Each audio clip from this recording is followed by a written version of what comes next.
চলো। ঋষাদ প্রচন্ড ভালোবাসে, তোমাকে নিয়ে স্বপ্ন দেখে, কিন্তু আমার ছেলেটা কদিন থেকে এতই মন খারাপ করে থাকে, আমি তোমার কাছে না এসে পারলাম না। দেখো তুমি আরেকবার একটু ভেবে দেখো। আঙ্কেল, এই 2 মিনিটের জন্য আপনি আমার বাবা হয়ে যান। যদি আমাকে বলতে পারতেন। ভালো থেকো।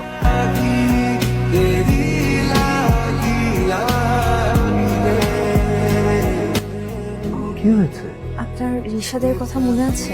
হ্যাঁ, কদিন আগে তো শুরু পরিচয় হলো। ওর সাথে একে অপরের পছন্দ অপছন্দ, মিল অমিল। আপনি আমার ফিয়ান্সি, পারিবারিকভাবে আমাদের বিয়ের আয়োজন চলছে। ওর সাথে কাটানো মুহূর্তগুলো প্রতিটি দিন আমার কাছে এখন পর্যন্ত কাটানো সব থেকে সেরা মুহূর্ত।